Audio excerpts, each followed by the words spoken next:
स्वागत है आप सभी का आज के न्यू ब्लॉग में।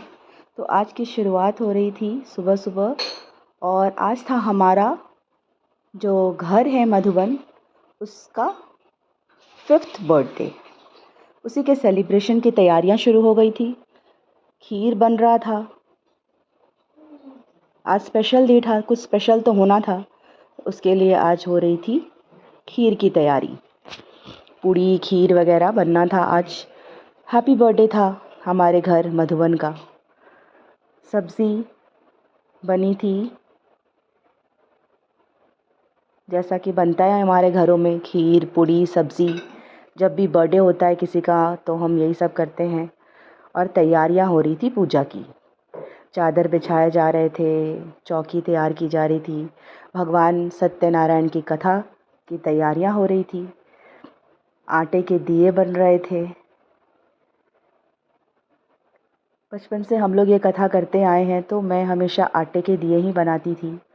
फिर उसके बाद कथा के लिए मैं चूर्ण तैयार कर रही थी, जो आटे से तैयार किया जाता है घी में आटे को भूनकर उसमें ड्राई फ्रूट्स वगैरह डालकर पंजीरी तैयार की जाती है। और इधर राघव आ गए थे हवन में जो पुड़िया डालते हैं वो बनाने के लिए। वो छोटी छोटी पुड़िया बना रहे थे और फिर लास्ट में तो तले भी खुद ही। ये हवन में डालने के लिए थे छोटी छोटी पूड़ियाँ। खीर पूड़ी लास्ट में नारियल के साथ जो हवन में डाला जाता है उसके लिए ये निकाला जा रहा था, जिसको खुद बेल रहे थे राघव। हमेशा जब भी रोटी बनाओ तो उसे लगता है कि उसको बेलना है। इसलिए आज उसने ये वाली रिस्पॉन्सिबिलिटी ली थी कि लाइए पूड़ी मैं बनाता हूँ। और फिर लास्ट में तो वो छान भी खुद ही रहा था। ये छोटी छोटी पूड़ियाँ तैयार हो रही थी भोग में जाने के लिए। और इधर साइड बाय साइड और भी तैयारियां चल रही थी जो कान्हा कर रहे थे। पूजा में बहुत सारी तैयारियां करनी पड़ती है। जब भी कथा होता है तो बहुत सारी चीज़ों की आवश्यकता होती है, तो घर के सारे मेंबर्स जब मिलकर सहयोग करते हैं तभी कोई कार्य पूरा हो पाता है। तो वही चल रहा था इधर। भोग भी तैयार रखना था क्योंकि फिर पूजा के बाद सबको प्रसाद लेना होता है और प्रसाद के बाद सबको भूख लग जाती है बहुत। इसकी वजह से इधर नाश्ते का भी तैयारियां हो रही थी और उधर पूजन की सामग्री की तैयारियां हो रही थी। सभी लोग मिलकर अपने अपने काम कर रहे थे। राघव अपना काम कर रहे थे और बाकी मेंबर्स भी अपना काम कर रहे थे। पंडित जी को भी बुलाया गया था। पंडित जी भी अपने टाइम से आने ही वाले थे। उनका भी वेट हो रहा था और बाकी तैयारियां हो रही थी। पंजीरी बिल्कुल देखिए अब रेडी होने ही वाली थी। अब उसमें ड्राई फ्रूट्स डलना था, थोड़ी सी शक्कर या गुड़ डालते हैं इसमें और फिर ड्राई फ्रूट्स जो भी हो वो सब मिक्स करके ये पंजीरी भगवान सत्यनारायण भगवान की कथा में बहुत ही अनिवार्य सी चीज़ है, बहुत ही आवश्यक सी चीज़ है, जो ज़रूर कहीं ना कहीं कुछ हो या ना हो कहते हैं अभावशाली चूर्णम। मतलब भगवान की कथा में आपके पास कुछ हो या ना हो, चूर्ण ज़रूर होना चाहिए। तो ये वही चूर्ण है। फिर अब पंडित जी भी आ गए थे, वो अपनी तैयारियां करने लगे थे और इधर मैं उनके भोग की थाली भी तैयार करके रख रही थी इधर कि ये भोग की तैयारी होगी इस तरीके से। और इधर पंडित जी चौकी लगा रहे थे। राघव को लाना था केले के पत्ते हमारे किचन गार्डन से, और ये जो भी पत्ते दिख रहे हैं सब वही लेकर आया था। कोई छोटे कोई बड़े कोई सूखे, जैसे पत्ते उसको मिले वो सब वही पत्ते तोड़कर लाया था।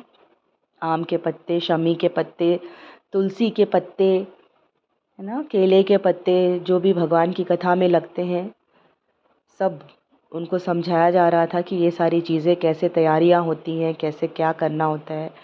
कैसे हवन होता है, आरती होता है, सारी चीज़ें क्योंकि उनको ही करनी थी, उन्होंने ही व्रत रखा था। वैसे व्रत तो पूरे परिवार ने ही रखा हुआ है अभी, लेकिन वो स्पेशली उनको भी बोला गया था कि अब तुम्हें पूजा करना है तो कुछ खाना नहीं है। और वो बहुत, उनको भूख लग रही थी, उनको लग रहा था कि कुछ खा लेते हैं और कब पंडित जी पूजा जल्दी जल्दी समाप्त करेंगे, इस तरीके की हालत हो रही थी उनकी। लेकिन उन्होंने भी बहुत अच्छे से साथ दिया और जैसा जैसा पंडित जी बता रहे थे उन्होंने वैसा वैसा पूजन किया। और फिर पंडित जी ने कथा शुरू की। कथा ख़त्म होने के बाद फिर हवन की तैयारी करी हम लोगों ने और फिर माँ भी आ गई और हम सब ने मिलकर, क्योंकि सब ने ही व्रत रखा था तो सब ने ही हवन किया।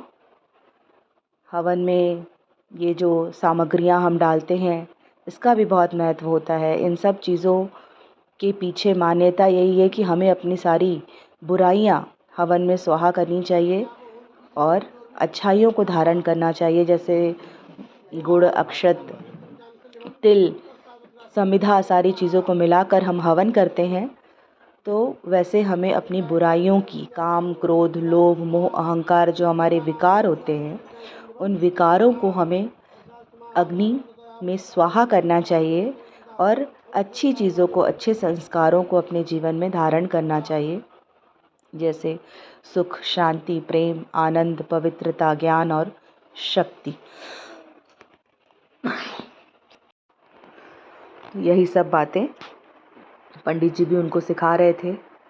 फिर हम सब ने मिलकर अपनी बुराइयों को छोड़ने का संकल्प लिया।